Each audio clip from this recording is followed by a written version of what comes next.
کس جرم میں مارا گیا؟ یہ جو جنگیں ہو رہی ہیں نا آج کل دنیا میں، ان جنگوں کی قیمت کون چکاتا ہے؟ ان جنگوں کی قیمت عام سویلین چکاتے ہیں، عام شہری چکاتے ہیں۔ ابھی آج میں نے وہ تصویر دیکھی ایران کی، 85 اسکول کی 85 بچیوں کی جو ایک ساتھ قبر بنی ہے۔ کون وہ تصویر دیکھ کے کون ہے جس کا دل نہ دہل جائے؟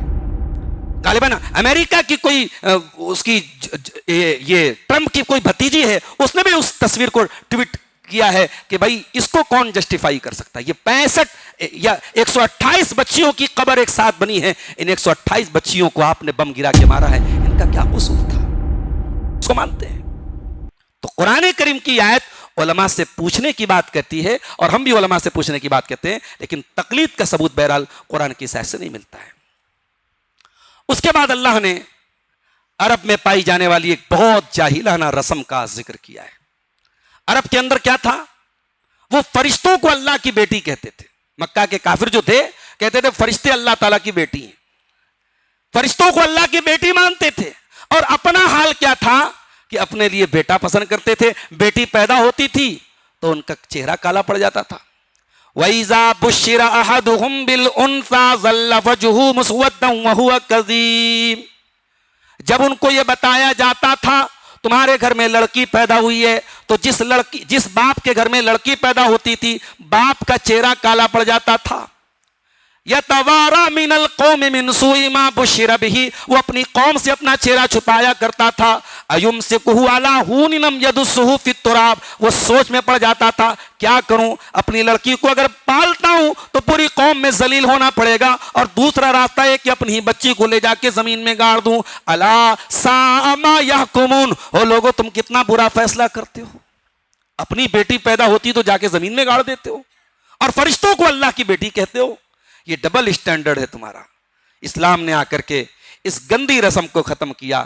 جس سوسائٹی میں، جس سماج میں لڑکیاں پیدا ہونے کے بعد زمین میں گاڑ دی جاتی تھی، اسلام نے اس سماج میں یہ پیغام دیا، وَإِذَا الْمَوْءُودَةُ سُئِلَتْ بِأَيِّ ذَنبٍ قُتِلَتْ، زندہ دفن کی گئی لڑکی سے قیامت کے دن پوچھا جائے گا کہ تجھے کس جرم میں مارا گیا، تجھے کس جرم میں مارا گیا۔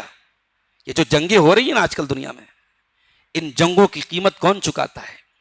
ان جنگوں کی قیمت عام سویلین چکاتے ہیں، عام شہری چکاتے ہیں۔ ابھی آج میں نے وہ تصویر دیکھی ایران کی، 85 اسکول کی 85 بچیوں کی جو ایک ساتھ قبر بنی ہے۔ کون وہ تصویر دیکھ کے کون ہے جس کا دل نہ دہل جائے؟ غالباً امریکہ کی کوئی اس کی یہ ٹرمپ کی کوئی بھتیجی ہے، اس نے بھی اس تصویر کو ٹویٹ کیا ہے کہ بھائی اس کو کون جسٹیفائی کر سکتا ہے؟ یہ 65 یا 128 بچیوں کی قبر ایک ساتھ بنی ہے، ان 128 بچیوں کو آپ نے بم گرا کے مارا ہے، ان کا کیا قصور تھا؟ تو یہ جو جنگیں ہو رہی ہیں میرے پیارے ساتھیوں، ان میں سویلینز مارے جا رہے ہیں، ان میں بے قصور شہری مارے جا رہے ہیں، اور اب یہ جنگوں کی آگ کہاں تک پہنچ رہی دیکھیے۔ اب سعودی عرب کو بھی اس میں گھسیٹا جا رہا ہے، اور یہی چاہتی ہے دنیا کی طاقتیں کہ یہ ممالک آپس میں لڑ کے مر جائیں، کھپ جائیں، ختم ہو جائے، ان کا ہتھیار بکتا رہے، ان کی طاقت قائم رہے، ان کی سربراہی قائم رہے۔ تو قرآن کریم نے 1400 سال پہلے اس طریقے کی جاہلانہ رسموں کو ختم کیا ہے۔ لڑکی پیدا ہو تو قرآن کہہ رہا ہے کہ وَإِذَا الْمَوْءُودَةُ سُئِلَتْ بِأَيِّ ذَنبٍ قُتِلَتْ، جس لڑکی کو اس کے باپ نے مارا تھا، زمین میں گاڑا تھا، اس لڑکی سے پوچھا جائے گا، اس بچی سے پوچھا جائے گا تجھے تیرے باپ نے کیوں قتل کیا تھا۔ اور نبی نے خوشخبری سنائی ہے کہ جس کے گھر میں بچی پیدا ہوگی اور بچے کی صحیح تربیت کرے گا، وہ بچیاں اپنے ماں باپ کو جہنم کی آگ سے بچانے کا کام کریں گی۔ اس کے بعد 2 آیتیں ہم اور بیان کر کے بات ختم کرتے ہیں۔ اللہ نے دودھ کا ذکر کیا۔ جانور کے تھن سے دودھ نکلتا ہے۔ جانور کیا کھاتا ہے؟ گھاس کھاتا ہے، چارہ کھاتا ہے، سبزہ کھاتا ہے۔ یہ غذا اس کے پیٹ میں جاتی ہے، ایک طرف سے گوبر نکلتا ہے، اور اسی بدن سے دودھ بھی نکلتا ہے۔ یہ عجیب و غریب قدرت ہے کہ نہیں اللہ کی؟ اللہ نے فرمایا وَإِنَّ لَكُمْ فِي الْأَنْعَامِ لَعِبْرَةً، ان چوپایوں کے اندر تمہارے لیے بہت عبرت ہے۔ نسقیکم مما فی بطونہ من بین فرث ودم لبنا خالصا، اس کے پیٹ میں ہم خون کے اور گندگی کے درمیان سے ایک صاف ستھرا دودھ تم کو عطا کرتے ہیں، خالصا، جو بالکل پیور ہوتا ہے۔ دنیا میں آنے کے بعد دودھ میں آپ پانی ملا دیجئے، یہ ملا دیجئے، وہ ملا دیجئے، لیکن جو جانور کے تھن سے جو دودھ نکلا ہے وہ خالص ہے، وہ پیور ہے۔ سائغا للشاربین، اور پینے والوں کے لیے بہت خوشگوار ہے۔ دودھ کے بارے میں ڈاکٹرز کا کہنا ہے کہ دنیا کی بہترین غذا ہے دودھ. جتنے سپلیمنٹس اس کے اندر ہیں، اس کے اندر کیلشیم ہے، اس کے اندر جو ہے وٹامن ڈی ہے، اس کے اندر وٹامن B12 ہے، اس کے اندر وٹامن اے ہے. آپ کی آنکھوں کے لیے مفید ہے، آپ کی ہڈیوں کے لیے مفید ہے، آپ کی خون کی کمی کو دور کر رہا ہے. اس کے اندر جو لیکٹوز ہیں وہ آپ کو توانائی دیتے ہیں، یہ آپ کی امیونٹی کو بڑھاتا ہے. یہ تمام فائدے دودھ کے اندر موجود ہیں. دودھ ایک بہترین غذا ہے. اللہ تعالیٰ نے اس جانور کے تھن میں سے ایک طرف خون کی نالی ہے، ایک طرف سے گندگی نکل رہی ہے، اور اسی بدن میں سے اللہ نے یہ صاف ستھرا دودھ ایک بہترین غذا ہم کو دی ہے. یہ اس اللہ کی قدرت نہیں تو اور کیا. اللہ نے فرمایا کہ بہت بڑی عبرت ہے میرے بندو تمہارے لیے. اس کے بعد اللہ نے اپنی ایک بہت چھوٹی سی مخلوق کا ذکر کیا ہے جس کو ہم شہد کی مکھی بولتے ہیں، اور اسی کے نام پہ اس سورت کا نام سورۃ النحل ہے. نحل کے معنی شہد کی مکھی. یہ شہد کی مکھی کوئی معمولی چیز نہیں ہے، اس کے اندر اللہ کی بہت قدرت ہے. آئیے وہ آیت کریمہ دیکھتے ہیں. وَأَوْحَى رَبُّكَ إِلَى النَّحْلِ أَنِ اتَّخِذِي مِنَ الْجِبَالِ بُيُوتًا وَمِنَ الشَّجَرِ وَمِمَّا يَعْرِشُونَ. تیرے رب نے شہد کی مکھی کے دل میں یہ بات ڈالی کہ تو 3 جگہوں پر اپنا گھر بنا سکتی ہے. کہاں کہاں؟ پہاڑوں پر، اور کہاں؟ پیڑوں پر، اور کہاں؟ چھتوں پر. اور دنیا میں یہی 3 جگہ ہے جہاں شہد کی مکھی اپنا چھتا بناتی ہے، چوتھی کوئی جگہ نہیں ہے. یہ قرآن کریم کی آیت کہہ رہی ہے، اللہ کا کلام کہہ رہا ہے کہ اللہ نے شہد کی مکھی کے اندر یہ بات ڈالی کہ تو ان 3 جگہوں پر اپنا چھتا بنا. اور یہ جو چھتا بناتی ہے نا، اللہ اکبر، کہتے ہیں کہ اس کا جو چھتا ہوتا ہے یہ ہیکساگونل ہوتا ہے. جیومیٹری کے حساب سے بہت مشکل ہے یہ شیپ بنانا جو یہ بناتی ہے. اور یہ جو شیپ ہے اس میں سب سے کم موم لگتا ہے اور سب سے زیادہ جگہ بنتی ہے. یہ ہیکساگونل شیپ میں یہ چھتا بناتی ہے. اس کے بعد اللہ نے فرمایا ثم کلی من کل الثمرات، پھر ہم نے مکھی سے کہا کہ اے مکھی تو تمام طریقے کے پھلوں کا رس چوس لے، تمام طریقے کے پھلوں کو تو اپنی خوراک بنا لے. اچھا، ایک بات اور قابل غور ہے کہ اللہ نے یہاں پہ جو ورڈ یوز کیا ہے وہ عربی گرامر کے اعتبار سے فیمیل کا صیغہ اللہ نے استعمال کیا، مؤنث کا صیغہ استعمال کیا ہے. اور سائنٹیفکلی بھی یہ بات ثابت ہے کہ شہد کی مکھی کا جو چھتا ہوتا ہے وہ فیمیل ورکرز بناتی ہیں، جو اس کی مادہ مکھی ہوتی ہے وہ بناتی ہے. عورتیں ہر جگہ بڑے کام کی ہوتی ہیں. دیکھیے شہد کی مکھی کا چھتا کون بنا رہا ہے؟ ان کی عورتیں بنا رہی ہیں. ہم لوگ رمضان میں جو ہے افطاری کے دسترخوان پہ بیٹھتے ہیں اور سارا ہم لوگ ڈکار جاتے ہو، بیچاری بناتی کون؟ ہماری خواتین بناتی ہیں. اور بیچاری پھر اس کے بعد وہ سارا کھانا بنانے کے بعد وہ سارا برتن صاف کرنا اور ساری صفائی ستھرائی کرنا، یہ سارا اہتمام کرتی ہیں. اور ہم کبھی ان عورتوں کی ان محنتوں کا کریڈٹ ان کو نہیں دیتے. ہمیں دینا چاہیے. ہماری رمضان کی عبادتیں جو ہم تراویح پڑھ رہے ہیں سکون سے، جو روزہ رکھ رہے ہیں، ہم تو بھائی صبح 5 بجے سحری ہے، ہم تو آرام سے 4:30 بجے اٹھے، برش کیا، ہم نے سحری کر لی. ہماری خواتین تو بیچاری 2 بجے 2:30 بجے اٹھتی، وہ ہمارے لیے سحری بناتی. ان کا ہمیں اپنی دعاؤں میں خصوصی طور پر ان کے لیے دعا کرنا چاہیے، ان کی ہمت اور حوصلے کے لیے دعا کرنی چاہیے، اور ان کا سپورٹ کرنا چاہیے. ہر اعتبار سے ان کے مینٹلی اور سائیکولوجیکل ہمیں سپورٹ کرنا چاہیے کہ ان کی وجہ سے ہماری عبادتیں آسان ہوں. تو شہد کی مکھی کا چھتا کون بنا رہا ہے؟ ان کی عورتیں بنا رہی ہیں. اللہ نے فرمایا ثم کلی من کل الثمرات، اے مکھی تو تمام پھلوں میں سے کھا لے، فسلکی سبل ربک ذللا، اور تو اپنے رب کے بتائے ہوئے راستوں پر آسانی سے چل.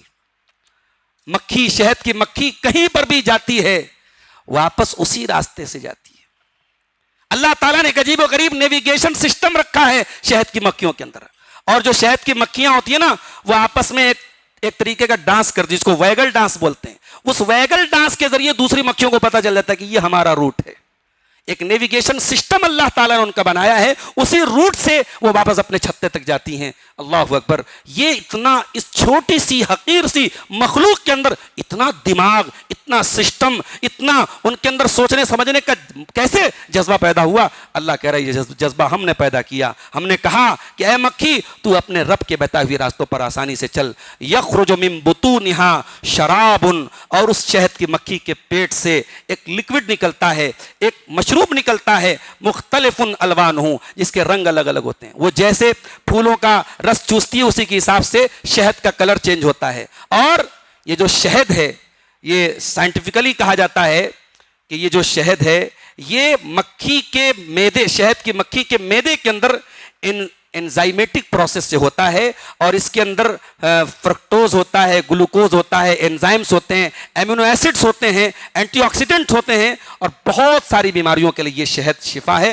اللہ نے فرمایا فیہ شفاء للناس, اس شہد کے اندر تمہارے لیے, انسانوں کے لیے بہت ساری بیماریوں کے لیے شفا ہے. آج سائنسی تحقیق یہ بتاتی ہے کہ شہد کے اندر اینٹی بیکٹیریل اور اینٹی انفلامنٹری خصوصیات ہوتی ہیں, اور زخموں کے علاج میں شہد بہت کام کرتی ہے, اور کھانسی اور گلے کے لیے بہت مفید ہے, اور امیونٹی بڑھانے میں بھی شہد کا بہت بڑا رول ہے.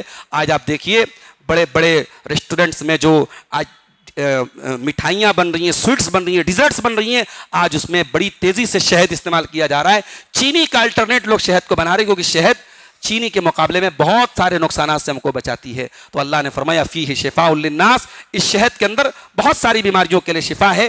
ان فی ذلک لآیۃ لقوم یتفکرون, اس کے اندر غور کرنے والوں کے لیے بہت بڑی نشانیاں ہیں. میرے پیارے ساتھیوں, قرآن ہمیں غور کرنے کی تعلیم دیتا ہے, قرآن ہمیں تدبر کرنے کی تعلیم دیتا ہے. قرآن اندھا گونگا بہرا بننے کی تعلیم نہیں دیتا ہے. آپ جس قدر اس کائنات پہ غور کریں گے, اس یونیورس پر غور کریں گے, اتنا آپ اسلام کی اور قریب آئیں گے, اتنا اپنے رب کی اور قریب آئیں گے. تو یہ 14ویں پارے کی چند آیتیں تھیں. اب اخیر میں ایک بات میں بیان کر کے بات ختم کرتا ہوں. اللہ نے ایک آیت میں تمام قسم کی نیکیوں کو اور تمام قسم کے گناہوں کو جمع کر دیا.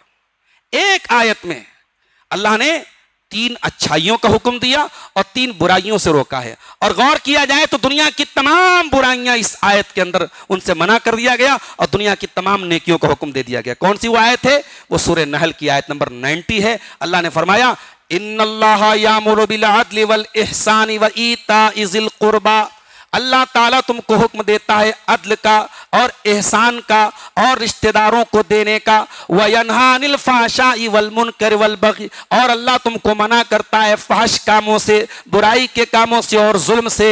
يَعِظُكُمْ لَعَلَّكُمْ تَذَكَّرُونَ, اللہ تم کو نصیحت کر رہا ہے شاید کہ تم نصیحت پکڑ لو.